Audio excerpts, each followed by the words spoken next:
आनंद भैया, दिनेश जी के घर खबर पहुंचा दिए हैं, पर अब देखो।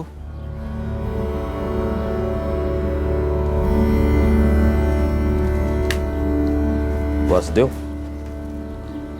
दिनेश भाई के यहाँ संदेशा गया तो है, लेकिन वो अम्मा जी के अंतिम दर्शन करने नहीं आएंगे। आनंद जी, हमारे साले दिनेश बेटे हैं अम्मा जी के। अंतिम दर्शन तो क्या, अंतिम संस्कार भी तो उन्हीं को करना है। नहीं आएंगे, मानो मेरी, एक बार अनीता जी से पूछ लो, कब तक इंतजार करना है? सरपंच है हमारी, और उनका हुक्म हम पंचों के सर आंखों पर।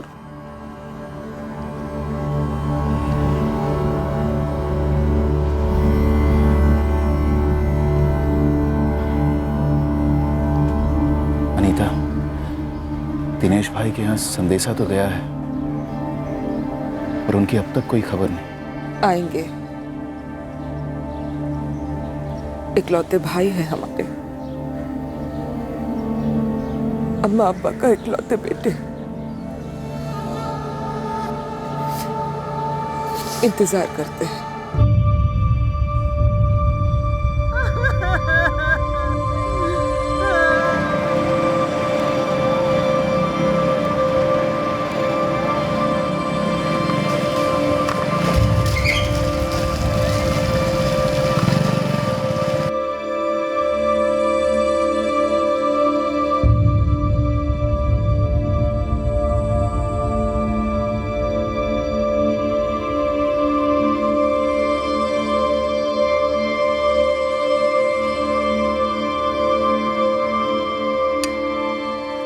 अम्मा गई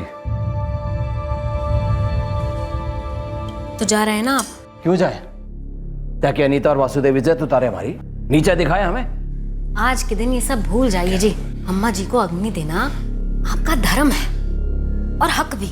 नाम का हक है हमारा। ऐसा ना सोचिए जी, हक होने से मिलता नहीं है, हक तो जताना पड़ता है, और जो जरूरत पड़े तो छीनना भी पड़ता है, वरना इस एक हक के साथ बाकी के सारे हक भी छीन सकते हैं।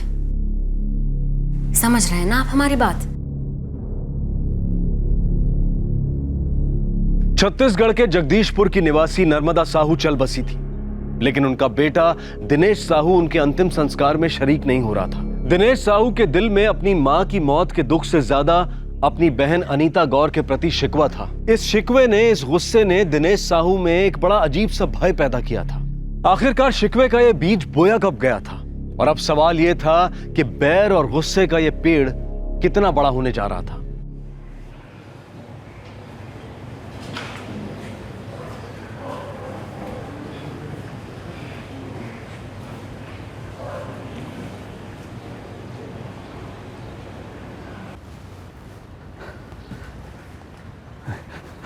डॉक्टर साहब, वंदना कैसी है?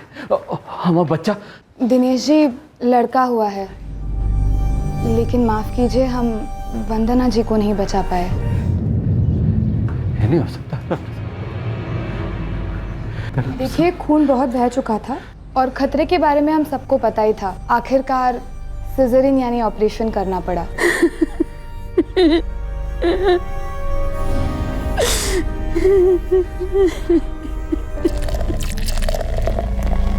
गले लगाना तो दूर, दिनेश बच्चे को देखता भी नहीं है, बहुत ज्यादा पीने लगा है। दिनेश भाई साहब ऐसा क्यों कर रहे हैं? ये गलत बात है। इस बच्चे का क्या कसूर है इसमें? अम्मा जी, अगर आप चाहें तो हम एक बार बात करें दिनेश भाई साहब से। ना ना दामाद जी, कम से कम आप बीच में ना पड़ो तो अच्छा है। कहीं उल्टा सीधा बोल दिया तो।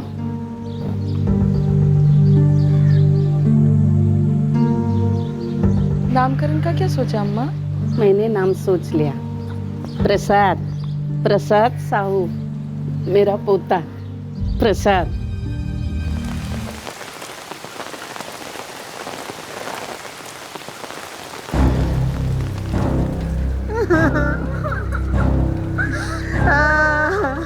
माँ, नहीं आएंगे दिनेश मामा, कैसे आ सकते हैं? इतना सब जो हुआ, जो हुआ सो हुआ। अरे दिनेश भैया के बिना अम्मा जी का दाह संस्कार कैसे हो सकता है?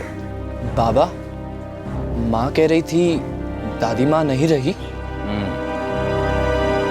न्योता भेजा अंतिम संस्कार का। अरे अपनी माँ को अग्नि हम ही दे सके, हमारा हक है। हमारा हक किसी के न्योते का मोहताज नहीं है। दिनेश, थूक दे गुस्सा। प्रसाद को तेरी ज़रूरत है और आगे भी तू ही इसका सब कुछ होगा। मैं रहूँ या ना रहूँ, इसे पढ़ाना है, पाल पोस कर बड़ा करना है, इसकी शादी करानी है। हम शादी कर रहे हैं। हमारा एक दोस्त है, उसकी जान पहचान में एक लड़की है, तो उनके माँ बाप से भी बात हो गई है, हम भी मिले हैं उससे। जयश्री नाम है, पसंद है हमें। उसे पता है तुम्हारी शादी हुई थी पहले, एक बच्चा है। गौरव दिनेश का दूसरा बेटा था, लेकिन दिनेश अपनी पहली शादी से हुए पहले बेटे प्रसाद को अपना बेटा मानने को तैयार ही नहीं था। दरअसल गौरव के आने के बाद दिनेश साहू प्रसाद से और ज्यादा गुस्सा होने लगा था, और अपनी माँ नर्मदा से भी। जैसे जैसे वक्त बीतता गया, नर्मदा के लिए अपने ही बेटे और बहू के साथ घर में रहना मुश्किल होता गया। अम्मा हमारे साथ यहाँ आकर रहने से इनकार कर रही है। कहती है वही उनका घर है जो हमारे बाबा ने बनाया था। कहती है उस घर पर हक है उनका। हक तो है अनीता, पर इस हक को लेकर सबसे बड़ा दुख ये होता है कि इसकी मांग सिर्फ तब होती है जब हमारे अपनों के बीच अनबन होती है। जब सभी लोग प्यार से मिलजुल कर एक साथ रहते हैं, तब हक की बात कोई नहीं करता। अम्मा जी, आप जो प्रसाद के लिए दुनिया भर की खुशियां ढूंढ रही हैं ना, वो बाहर दुनिया में ही मिलेंगी। मतलब तुम हमें घर से बाहर जाने के लिए बोल रही हो? घर से बाहर निकाल रही हो? तो क्या गलत बोल रहे हैं? आप जो चाहती हैं वो ना होगा हमसे।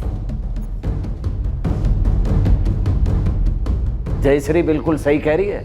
हम बाबूजी के इकलौते बेटे हैं, ये घर हमारा है। तुम्हारे बाबूजी हमारे पति थे, ये शायद तुम भूल गए हो। इस घर पर मेरा भी हक है, इसलिए तुम दोनों मुझे घर से बाहर नहीं निकाल सकते हो। अम्मा जी, इसका मतलब आप हमें घर से निकाल रही हैं? ये हमारे और हमारे बेटे के बीच की बात है। तुम ना बोलो तो ही अच्छा है। वैसे सारी आग तुम्हारी लगाई हुई है। आग तो अनीता की लगाई हुई है अम्मा, हमें सब पता है। हम कुछ बोल नहीं रहे, इसका मतलब है मत समझो हमें कुछ नहीं पता। उसी की जुबान बोल रही हो ना। होगी वो पंचायत की सदस्य है, इसका मतलब ये नहीं कि इस घर पर अपनी गंदी राजनीति चलाओ। उसे कहो अपनी गंदी राजनीति अपने दफ्तर ही रखे। यहाँ की एक ईंट पर भी उसका हक नहीं। वो इस घर की कभी बेटी थी, हमने दे दबा के उसको विदा कर दिया। उसको कहो इस घर पे नजर भी ना रखे। अभी ये घर हमारा है, हम कहीं नहीं जाने वाले हैं। अगर इस घर से कोई जाएगा ना तो तुम दोनों जाओगे। अम्मा जी ऐसा बोलेंगी हमने कभी सोचा भी ना था। अम्मा नहीं बोल रही है जयश्री, अनीता बोल रही है। अनीता अम्मा को कठपुतली की तरह नचा रही है, और उसकी डोर वासुदेव के हाथ में। वो हमारा सब कुछ हड़पना चाहता है। और आप प्रसाद की बात भूल रहे हैं। इतना याद रखिएगा, हम अपने खून से लिख कर दे सकते हैं आपको। जब तक अम्मा जी प्रसाद की परवरिश कर रही है ना, तब तक उसका हक, उसका ये, उसका वो कहते कहते सब कुछ हड़प लेंगी। जो आपके हिस्से का है वो भी हड़प लेंगी, और फिर हमारे गौरव के हिस्से का हक भी। वो तो हम होने नहीं देंगे। अम्मा, ये तुम्हारी उम्र है ये सब झेलने की? और प्रसाद भी ऐसा कब तक रहेगा? हमें नहीं पता अनीता, बस इतना जानती हूँ, जिंदगी भर दिनेश अपनी मनमानी नहीं कर सकता। उसको अकल भी कैसे आएगी? उसकी पत्नी जयश्री उसके दिल में जहर भरती है। अम्मा, उन दोनों को अपना समझ लेने दो। तुम बस हमारे साथ हमारे घर चलो। प्रसाद को हम दोनों मिलकर पालेंगे, हम और वासुदेव। अम्मा, जैसे रितेश और प्रीति हमारे बच्चे हैं, वैसे ही प्रसाद हमारा तीसरा बच्चा होगा। हमने बात कर ली है वासुदेव से, वो भी राजी हैं। कोई बेटी के घर ऐसे रहता है? और प्रसाद अपना घर छोड़कर क्यों जाएगा? वो इस घर का वारिस है। हाँ, लेकिन वो तो बात की बात है ना अम्मा। ऐसी माहौल में प्रसाद नहीं पल सकता। और ये क्या बेटी का घर रट लगाई हुई हो? ये सब दकियानुसी बातें हैं अम्मा। आज की तारीख में तुम्हारी बेटी पंचायत की सदस्य है। कभी सोचा था ये दिन देखोगी? जमाना बदल गया है अम्मा। काश तेरे भैया का दिल बदलता, वो प्रसाद को अपना लेता, उसको अपना हक देता। इस वक्त हम तुमसे अपना हक मांग रहे हैं अम्मा, बेटी होने का हक। जैसे दिनेश भैया का तुम पर हक है, वैसे हमारा भी है। अम्मा, हमारा भी मन करता है कि हम तुम्हें खुश रखें। हमारा भी हक बनता है कि हम तुम्हारा देखभाल करें जिंदगी भर। देखो अनीता, अगर अम्मा जी हमारे साथ नहीं रहना चाहती तो एक रास्ता है, वो हमारे साथ नहीं पर हमारे पास तो रह सकती है।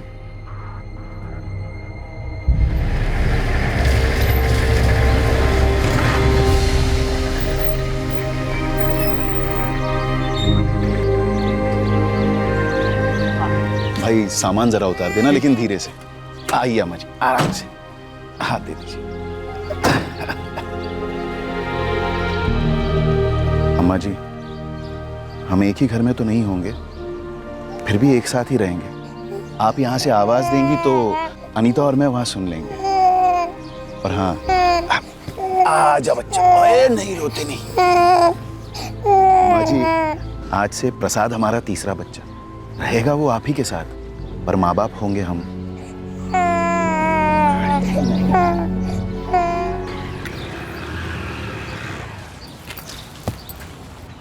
अम्मा जी घर छोड़कर चली गई। क्या? कहाँ चली गई? वो अनीता और वासुदेव के साथ चली गई। जरूर उनकी चाल है। अरे अब क्या चाल चलेंगे, अम्मा जी खुद अपनी मर्जी से गई है।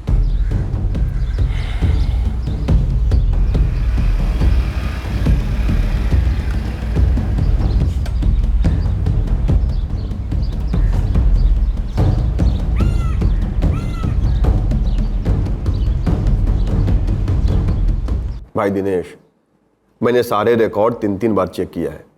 तुम्हारी कोठी, तुम्हारे खेत, सब कुछ तुम्हारे बाबूजी के नाम पे ही है। मतलब हमारा है ना? हाँ भाई, पिताजी के जायदाद में पहला हक तो बेटे का ही होता है ना। एक बात बताओ प्रदीप भैया, इस जगदीशपुर में पहले पंचायत में सिर्फ मर्द होते थे, अब औरतों के लिए भी जगह हो गई है। तो हमारी जायदाद के लिए तो नहीं हो सकता कहीं? जो मेरा घर है, जमीन है, उसमें हमारी बहन अनीता हिस्सा मांग ले। देखो भाई, ये सब जो है कानूनी बातें, मेरा काम है सिर्फ ऊपर से आए ऑर्डर पे अमल करना। हम कौन सा ऑर्डर बदलने को कह रहे हैं, हम तो पूछ रहे हैं ऐसा। देख भाई दिनेश, हक जो है ना अदालत साबित करती है। जताने को कोई भी जता सकता है, कोई भी दावा कर सकता है। मतलब तो जो हमारा घर है, जमीन है, उसमें हमारी बहन हिस्सा मांग सकती है। यदि अम्मा जी चाहें तो अनीता जी को एक हिस्सा मिल भी सकता है। अम्मा जी का हक ज्यादा है या हमारा? यार ये पूरा चित्रपुर और जगदीशपुर जानता है कि तुमने अम्मा जी को घर से निकाल दिया है। अरे बकवास है प्रदीप भैया, अपनी मर्जी से गई है, हमने थोड़ी ना निकाला उन्हें। तो घुमा फिरा के बात तो वही है ना यार। पूरा गांव अभी अनीता जी और उनके पति का गुणगान कर रहा है। बेटी होके भी उन्होंने बेटे का फर्ज निभाया है। तुम्हारी बूढ़ी माँ और तुम्हारे पहले बच्चे की जिम्मेदारी उठा रही है वो, और बात भी सही है। जो हमारी बहन अनीता है ना, उसकी चाल सही है। चालाकी तो कोई उससे सीखे। अब इसे चाल कहो या जो भी कहो, लेकिन सच्चाई यही है कि आज अनीता जी ही अम्मा जी की देखभाल कर रही हैं, और अनीता जी पंचायत की सदस्य भी हैं।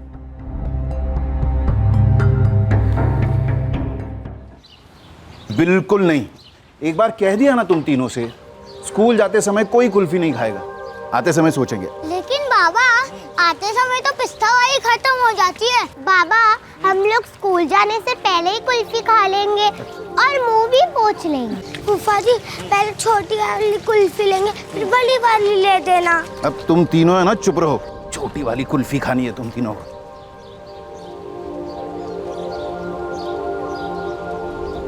अच्छा अम्मा, हम चलते हैं। अरे आजकल तो तू पंचायत की हो गई है। अभी कहाँ अम्मा, 4 महीने में पंचायत की चुनाव है। इस बार तुम्हारे दामाद नहीं लड़ रहे हैं ना? क्यों?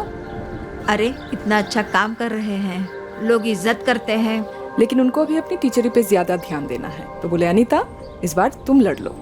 अरे वाह, तो तू सरपंच बनेगी? अब लोगों की अगर मर्जी होगी तो जरूर बनूंगी। उन्होंने इतने अच्छे अच्छे काम किए हैं, उसी को आगे बढ़ाऊंगी। मेरी बेटी इतनी होशियार और होनहार कब हो गई पता ही नहीं चला। आज अगर तुम्हारे बाबा होते बहुत खुश होते। तुम तो खुश हो ना? बहुत खुश हूँ। बस मेरे लिए इतना ही मायने रखता है। अनीता सरपंच बनी, बच्चे बड़े होने लगे, सालों बीत गए, लेकिन उस दौरान दिनेश एक बार भी अपनी मां नर्मदा या अपनी पहली शादी से हुए बेटे प्रसाद को देखने तक नहीं आया।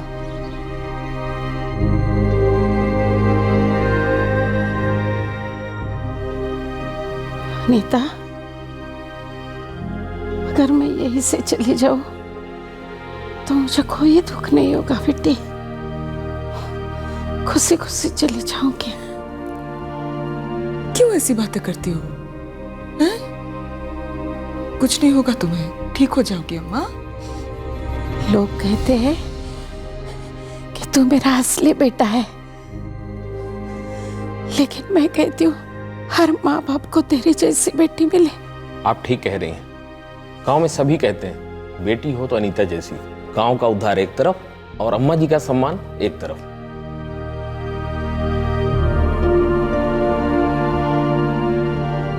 जब अनीता की मां नर्मदा चल बसी तब अनीता गांव की सरपंच थी और बहुत लोकप्रिय भी थी। 19 साल बीत गए थे। दिनेश ने नर्मदा और प्रसाद का मुंह तक नहीं देखा था और अब नर्मदा का शव आंगन में पड़ा इंतजार कर रहा था कि कब दिनेश आएगा और कम से कम अपना आखिरी कर्तव्य निभाएगा। वासुदेव भैया, हम और इंतजार नहीं कर सकते। नहीं आएंगे दिनेश भैया।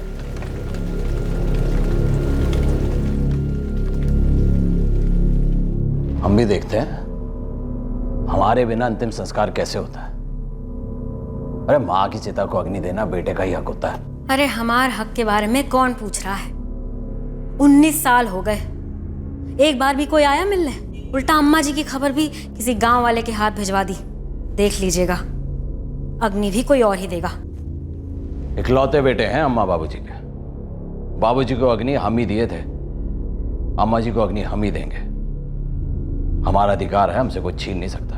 राम नाम सत्य है, राम नाम सत्य है, राम नाम सत्य है, राम नाम सत्य है, राम।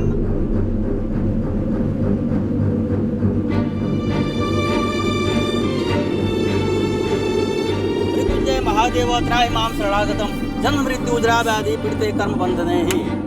अनीता जी, और इंतजार ना करें। हक है दिनेश भैया का। वैसे भी नर्मदा जी की अंतिम इच्छा यही थी। आनंद, अनीता से कहो हमारा अंतिम संस्कार वही करेगी। आपको कुछ नहीं होने वाला। अभी तो आपको रितेश, प्रीति और प्रसाद की शादी देखनी है। हमें इतना लालच नहीं है। वासुदेव और आप सब लोगों ने हमारे लिए बहुत कुछ किया है। हमारा बेटा होते हुए भी उसने कुछ नहीं किया। प्रसाद को एक बार मिलने के लिए भी नहीं आया। अनीता ही हमारे लिए सब कुछ है, वही हमें विदा करेगी। जम्बूद्वीपे आकाश मार्गे धर्मराज लोके प्रेतस्य प्रेतत्व मुक्त्यर्थम उत्तमो उत्तम फल प्राप्त्यर्थम ते मया दीयते तव प्रतिष्ठिता खंडे आर्यावर्तैकदेशे जम्बूद्वीपे आकाश मार्गे धर्मराज लोके प्रेतस्य प्रेतत्व मुक्त्यर्थम।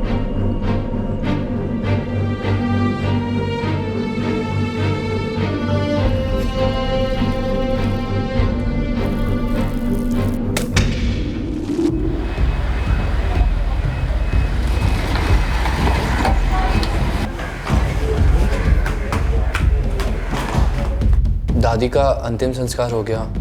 दादी माँ को अग्नि अनीता बुआ ने दी है और 13वीं भी वही करेंगी। इंतजार नहीं हुआ हमारा। दुनिया को बोलेंगे हम तो आए ही नहीं। अब जताएंगे सारे हक। बड़े सातिर लोग हैं, ये चाल है उनकी।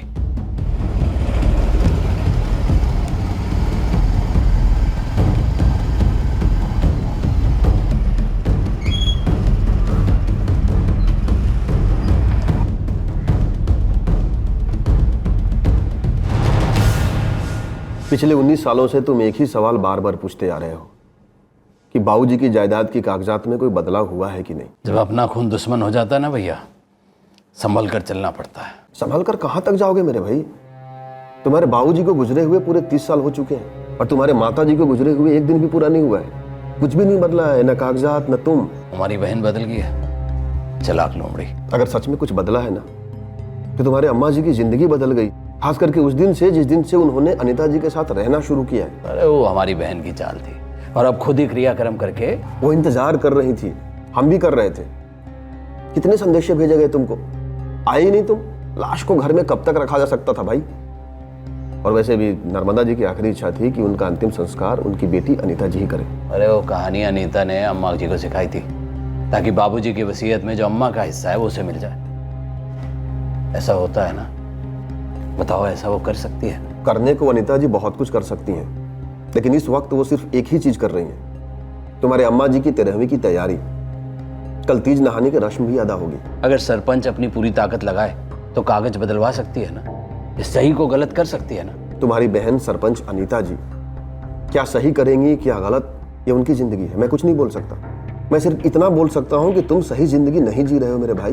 तुम्हारे अंदर अनीता जी के खिलाफ नफरत कूट कूट के भर गया है और वो नफरत तुम्हें डरा और दबा कर रखती आई है। अब ये डर तुम्हें कहां तक लेके जाएगा, तुमसे क्या करवाएगा, मैं इसके बारे में भी कुछ नहीं बोल सकता। कागजात बदल देगी ना अनीता? शायद बदलने की जरूरत ही ना पड़े, क्योंकि नर्मदा जी अनीता जी को बेटी के साथ साथ बेटा भी मानती थी।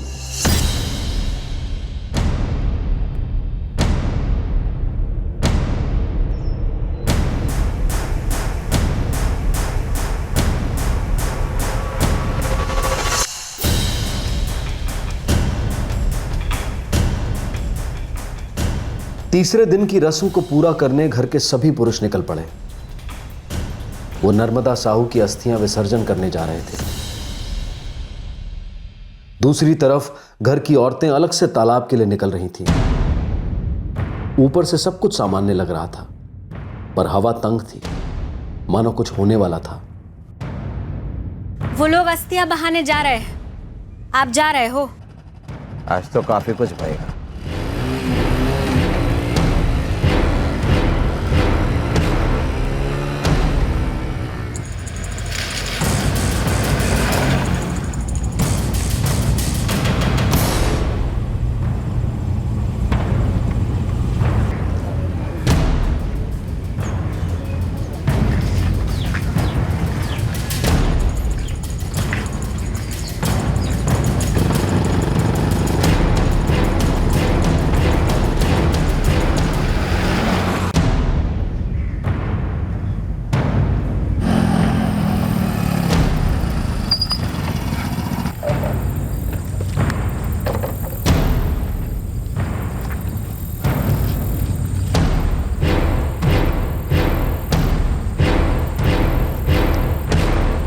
ओम ध्वा अंतरिक्ष शांति, पृथ्वी शांतिरपाय शांति, औषध्या शांति, वनस्पत शांति, विश्वदेवाय शांति, ब्रह्मा शांति।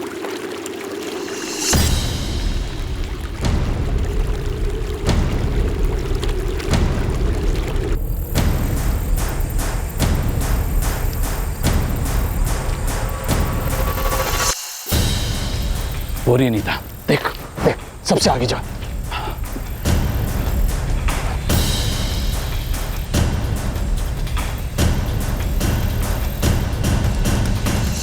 आंखों में खून उतर आया था, कोलाहल मचने जा रहा था, पर असल कोलाहल तो दिनेश साहू के मन में मचता आया था कई सालों से, जो आज खून चखने जा रहा था। इतने सालों से दिनेश एक भय, एक भ्रम से घिरा था कि उसकी बहन उसकी सारी जायदाद हड़पने की फिराक में है। दिनेश के दृष्टिकोण से यह लड़ाई एक जंग थी, उसके हक की जंग।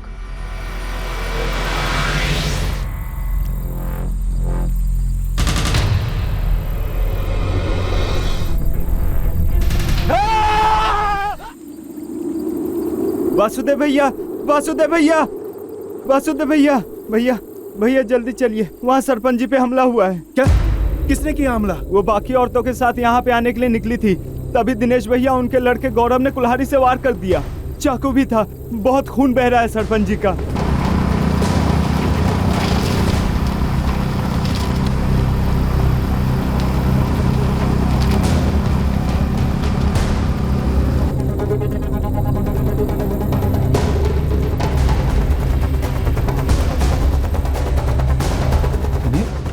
दिनेश, वो रहा दिनेश। जमील, गाड़ी तेज चलाओ, रोको मत। उनके हाथों में हथियार है और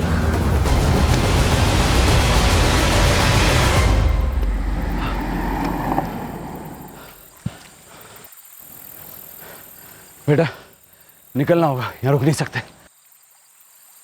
जीवन दीप्ति अस्पताल लेकर गए हैं सरपंच जी और उनकी बेटी प्रीति को।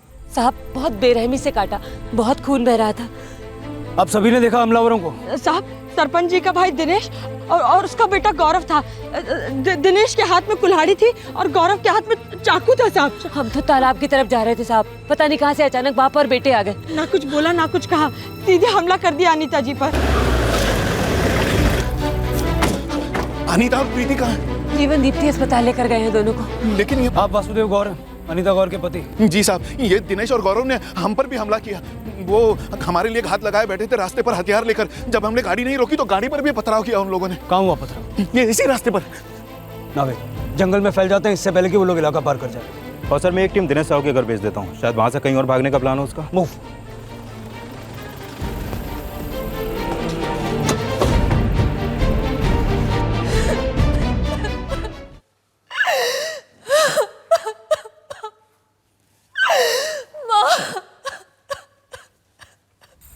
सब लोग गन्स के साथ रेडी रहो और चारों तरफ फैल जाओ।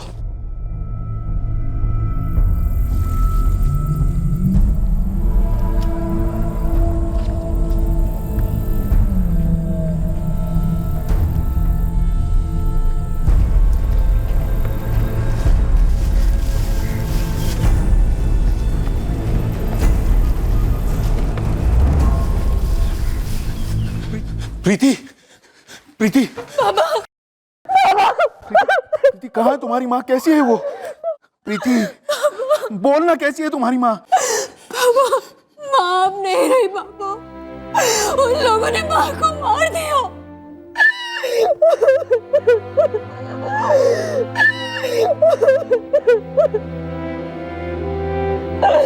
वासुदेव जी, हमने पूरी कोशिश की जल्द से जल्द यहाँ लाने की, लेकिन बहुत देर हो चुकी थी। डॉक्टर साहब ने कहा कि खून हद से ज्यादा बह गया है, इसलिए।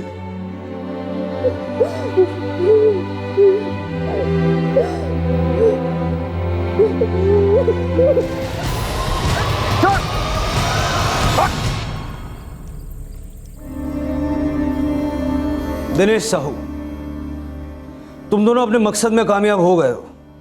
अनीता जी तुम्हारी बहन हॉस्पिटल में चल बसी है। अब चार्ज हत्या का लगेगा। हमें चार्जवाज से कोई मतलब नहीं है इंस्पेक्टर साहब। रत्ती भर गलत नहीं किया, जो किया बिल्कुल ठीक किया। औरत ही ऐसी थी वो औरत बहन थी तुम्हारी, जिसने न सिर्फ तुम्हारी माँ की देखभाल की, तुम्हारे बड़े बेटे की भी जिम्मेदारी उठाई। 19 साल से सुनते आ रहे, उसने हमारी सारी जिम्मेदारी उठाई। कोई ये नहीं जानता कि ये सब उसकी साजिश थी। उसने जानबूझकर ये किया ताकि वो हमसे सब कुछ छीन सके जो कुछ हमारा था। हमारी अम्मा को भी हमसे छीन लिया। किसी ने कुछ नहीं किया दिनेश। पूरे 19 साल तक तुम अपनी अम्मा और अपने बड़े बेटे से नहीं मिले। अनीता की चाल थी, लोमड़ी थी, लोमड़ी दूर का सोचती थी। दुनिया को जताना चाहती थी कि वो बेटी और बेटे दोनों का फर्ज निभा सकती है। हमारे बारे में झूठी झूठी बातें फैला दी। ऊपर से सरपंच थी। क्या कुछ नहीं किया उसने हमें हमारी अम्मा और हमारे बेटे से अलग करने के लिए, जायदाद से अलग करने के लिए। माँ को अग्नि देने का अधिकार भी हमसे छीन लिया। वो अधिकार सिर्फ हमरा था, हमरा। बकवास बंद करो दिनेश, हमने सारी पूछताछ कर ली है। तुम्हें संदेशा भेजा गया था, तुम्हारे घर आदमी भी भेजा गया था। पूरे 3 घंटे तक तुम्हारा इंतजार किया गया था, लेकिन तुम नहीं आए। गुस्सा थे हम उन लोगों पर। वो हमारे सारे हक छीनना चाहती थी, सारे अधिकार हमसे छीनना चाहती थी। तुम पागल हो गए हो दिनेश, मन गढ़ंत कहानियां बना रहे हो। हम पागल नहीं हुए। तहसीलदार दफ्तर जाकर कागज की छानबीन कर लो, वहीं से हमें पता चला जो औरत हमें हमारी माँ और बेटे से अलग कर सकती है, जो माँ को अग्नि देने का हमारा हक छीन सकती है, वो कुछ भी कर सकती है। वो जायदाद के कागज बदल सकती है, वसीयत बदल सकती है। हमें अनीता को मानने का बुरा नहीं लग रहा। हमें तो बुरा लग रहा है कि हम वासुदेव के टुकड़े नहीं कर सके। बड़ा आदर्शवादी मास्टर समझता है अपने आप को, लालची चोर। उसकी भी नजर थी हमारी जायदाद पर। सर मैं उसे क्यों भड़काऊंगा? इससे मेरा क्या फायदा होता? वो 19 साल से इसी दर्द में जी रहा था कि अनीता जी एक न एक दिन उसकी जमीन और उसकी कोठी अपने नाम कर लेगी। लेकिन उसने तो कहा कि तुमने उससे कहा कि वो ऐसा करने वाली है। मैं ऐसा क्यों कहूंगा? मेरा इससे कोई मतलब नहीं है। हाँ, मैं आपको एक बात बता सकता हूं कि उसके दिमाग में ना एक वहम बैठ गया था। तो तुमने कभी उसको डराया नहीं, कभी आगाह नहीं किया कि वो ऐसा कर सकती है? बिल्कुल नहीं सर। और फर्ज कीजिए मैंने कभी कुछ ऐसा बोल भी दिया होगा, तो क्या एक आदमी इतना बेवकूफ हो सकता है कि उसे सच मान के अपनी बहन की हत्या कर दे? सर कोई पागल बाप ही होगा जो खुद की जिंदगी ऐसे बर्बाद कर दे और अपने बेटे की भी। क्यों किया तुमने ऐसा? करना पड़ा। अम्मा को अग्नि देने का हक छीन लिया था हमसे। बैठे बैठे जायदाद मिल जाती उसे। अरे ऐसे कैसे मिल जाती उससे जायदाद? सब कुछ तो हमारा ही था ना। अम्मा जी के जाने के बाद तुम्हारा हो जाता और तुम्हारे जाने के बाद हमारे गौरव को। लेकिन देखो तुमने क्या कर दिया। खुद तो डूबे, हमारे गौरव को भी ले डूबे।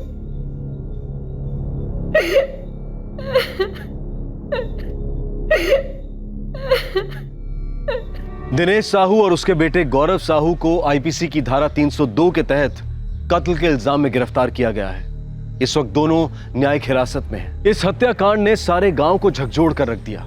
अनीता गांव की सरपंच थी और इस गांव के हर घर से उसका रिश्ता था। अनीता ने गांव के उद्धार के लिए भरपूर मेहनत की थी और साथ ही ना सिर्फ उसने अपनी फैमिली की देखभाल की, बल्कि अपने भाई की पहली पत्नी वंदना से हुए बेटे प्रसाद को भी अपने बेटे की तरह पाला और अपनी बूढ़ी मां की पूरी जिम्मेदारी अपने मजबूत कंधों पर ली। दूसरी ओर दिनेश एक ऐसे डर और वहम का शिकार था जिसका कोई आधार नहीं था। अपने हक को लेकर तो दिनेश काफी उत्तेजित हो जाता था, लेकिन वही जोश उसने अपनी जिम्मेदारियों के प्रति कभी नहीं दिखाया। 19 सालों में दिनेश अपनी मां और अपने पहले बेटे प्रसाद को देखने कभी नहीं आया और इस बात का गवाह पूरा गांव था।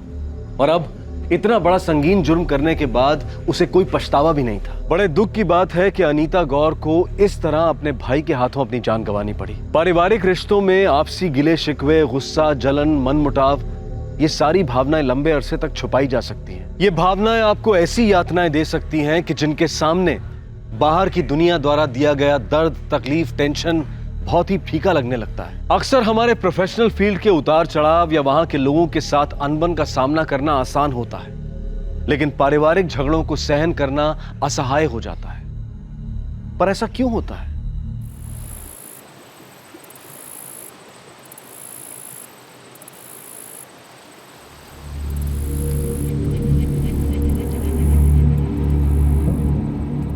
मेरी दीकरी को घेर लिया था उन लोगों ने। उसका मजाक उड़ा रहे थे, उसे परेशान कर रहे थे। શું કરો છો? શું કરો છો મારી દીકરી के साथ? क्यों परेशान कर रहा है इसे? ओ काका शांति रखो ने। अरे हम नैना से बात कर रहे हैं। बात कर रहे थे। हाँ। नैना का चेहरे को देखकर कहीं भी नहीं लगता कि तुम लोग उससे बात कर रहे थे। बंसी काका तुमने लगे बात करना छेड़ना है तो नैना भी हमें छेड़ रही थी। तुम्हें तो बात कर रही थी ना हमारे साथ। ए चंदन के बच्चे, वो अपने रास्ते जा रही थी, तुम लोग इसको घेर रहे थे। केम बूम पड़ो छो काका। अरे हम लोग फ्रेंड्स लोग हैं, फ्रेंड्स। हंसी मजाक चल रहा था, जोक सुना रहे थे, चुटकुले। गंदा गंदा मजाक करने को चुटकुला सुनाना कहते हैं? इतना ही मजाक करने का शौक है ना, तो अपने घर जाकर बाप बहनों के साथ करो मजाक। ए काका लिमिट में रहो। हाँ, हमारी बाप बहन को बीच में नहीं लाने का पहले ही बोल देता हूँ। तो मैं भी बोल देता हूँ, आज के बाद नैना के आसपास भी दिखाई दिया ना, छोड़ूंगा नहीं ये केक को। ओ काका ये धमकी किसी दूध पीते बच्चे को देना, सर डर जाएगा। और जरूरत पड़ने पर ना हम लोगों को भी मुंह तोड़ जवाब देना आता है। धमकी आप पूछे? देख लेना, देख लूंगा तुम सबको। चल चल देख लूंगा तुम सबको। हाँ। ओ काका डिग्री ने बांधी ने रखो, पता चला दौड़ी दौड़ी फिर आ गई हमारे पास। दौड़ोगे तुम लोग, अपनी जान के लिए दौड़ोगे तुम सबके सब, छोड़ूंगा नहीं, देख लेना।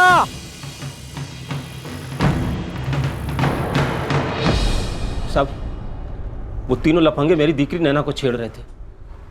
कौन है तीनों लड़के?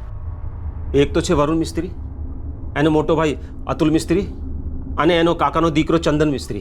गंदे भद्दे चुटकुले सुनने को मजबूर कर रहे थे मेरी नैना को। कहाँ रहते हैं ये लोग, कुछ पता है? पड़ोसी छे साहब। उफरती मनी धमकी आपी कि मैंने कुछ किया तो मुझे मुंह तोड़ जवाब देंगे। ठीक है, मैं बात करता हूँ। बात शू करवानी साहब? वो तीनों भी तो कह रहे थे कि मेरी नैना के साथ बात कर रहे थे। उसको छेड़ना बात करना कहते हैं साहब। हूँ कहूँ साहब ये रफ्तार करो। बंसी भाई मैं कह रहा हूँ ना, मैं बात करूंगा उनसे। बात करने से कुछ नहीं होगा साहब। आप मेरे शिकायत दर्ज करो, हमलाज दर्ज करो साहब। जो जरूरी है हम करेंगे, अब आप हमें अपना काम करने दो। ये तीनों छटे हुए हैं साहब, जब तक डंडे ना पड़े सुधरेंगे नहीं। मैं खेत में जा रहा था, तभी मैंने देखा अपनी आंखों से, छेड़ रहे थे इसे। है नैना, ये लोग रोज छेड़ते तेरे को? नहीं बा। हर्षिता तुझे भी परेशान करते हैं लोग? ना पा। अगर छेड़ते भी होंगे ना तो आगे से हिम्मत ना होगी सालों की। जब तक पुलिस कुछ कार्रवाई नहीं करती हूं चुप ना थी बेसवानो, छोड़ूंगा नहीं सालों को।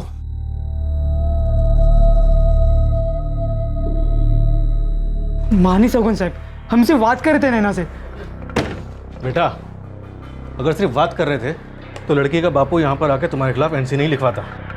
नैना से पूछो नहीं साहब, वो भी हमसे बात कर रही थी, है ना? हाँ बताना। हाँ साहब, हम सब के बीच में ऐसे सब मजाक चलता रहता है। जोक कर रहे थे सर, बस जोक कर रहे थे? हाँ साहब, अश्लील जोक कर रहे थे? नहीं साहब, बंसी का कहने झूठ बोल रहे साहब। अच्छा, और सारे गांव वाले भी झूठ बोल रहे हैं? सबसे बात की है मैंने, एक नंबर के लुच्चे और बदमाश हो तुम लोग। नहीं सर, ये सच नहीं है। लड़कियों को छेड़ते हो, औरतों को छेड़ते हो, मजाक उड़ाते हो सब लोगों का। नैना पर बहु फॉरवर्ड से। हाँ साहब, वो हम तीनों को वो चुटकुले सुना रही थी जो कॉलेज में सुनकर आई थी साहब। हाँ साहब, हम सब के बीच में ऐसा चलता रहता है। हाँ साहब, ये सब अब और नहीं चलेगा। एनसी हुई है इसलिए तुम लोगों को वार्निंग देकर छोड़ रहा हूं। एक बारी और शिकायत आई ना तुम लोगों की, तुम्हारी खैर नहीं। ये बात अपने दिमाग में अच्छे से घुसेड़ दो, वरना डंडे मार मार के घुसेड़ दो, समझ गए? गुजरात के एक गांव में हुए इस छेड़छाड़ के तनावपूर्ण किस्से को 3 महीने हो गए थे। सर्दियों का मौसम आ गया था और कड़ाके की ठंड में एक रात 16 वर्षीय कॉलेज स्टूडेंट नैना बंसी राठौड़ गायब हो गई। ए मगनिया, आओ आओ, तापड़ो आओ। नैना, नैना, नैना, नैना, हे भाई, मेरी नैना को कहीं देखा क्या? नहीं, पर इतनी रात को तेरी दीकरी कर क्या रही थी बंसी? साझे लकड़ी लेने के लिए गई थी, अजी सुधी आवी नहीं। अरे बंसी, शांत तो कब की खत्म हो गई, અત્યારે तो 9:30 बजने को आए। शिवराज भाई, મને बहुत डर लागे छे, मेरी नैना पता नहीं कहाँ चली गई। તમે शांति रखो बंसी भाई, पूरे गांव वालों को बुलाते हैं और नैना को ढूंढते हैं। हाँ, चल के गोविंद को भी बुला लेते। हाँ, आप सब लोग गांव वालों के साथ गोविंद भाई के घर आ जाओ। हाँ, जल्दी आना। ठीक है, चलो। गोविंद भाई, गोविंद भाई। अरे बंसी भाई, आटली रातना શું થયું? गोविंद भाई, મારી દીકરી नैना गायब થઈ गई છે। ऐसे कैसे गायब हो सकती है? वो शाम को लकड़ी इकट्ठा करने के लिए गई थी, पाछे आवी नहीं। हेलो हेलो, देखते हम लोग आते, चिंता ना करो। हाँ,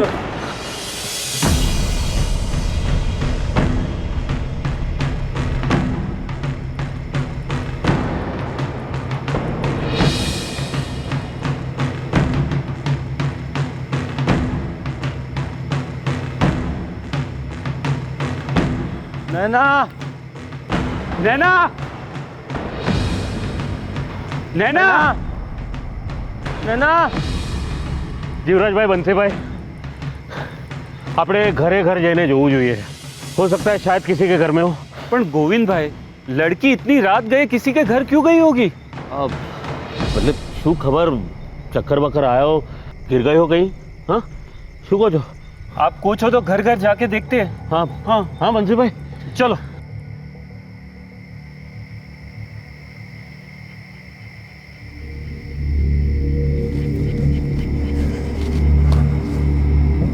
बा, શું થયું? और बापू कहाँ है? तू सोई जा, जा सोई जा अंदर जा। बा, बोलो ना, શું થયું? बापू कहाँ है? नहीं ना, अभी तक लौटी नहीं है। तेरे बापू और सब गए हैं ढूंढने।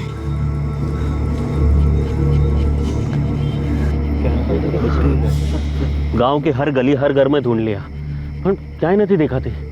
कहीं ऐसा तो नहीं कि रास्ता वास्ता भूल गई हो या कहीं सो गई हो? ऐसा कैसे सो जाएगी? हाँ, और वो भी इतनी ठंड में। और अगर सोई भी होती तो घर वाले आकर बता देते। वो मिस्त्री के घर में चल के देखते हैं। वो उसके घर में नहीं देखा अभी। वो तीनों लड़के, वरुण मिस्त्री, अतुल मिस्त्री और काका नो दीकरो चंदन मिस्त्री, कहीं इन तीनों ने तो कुछ खरू कही जोवा मासूस है। हाँ हाँ भाइयों, वहाँ देख के आते हैं। हाँ, चलो चलो भाई, आओ। हेलो हेलो, चलो चलो चलो चलो।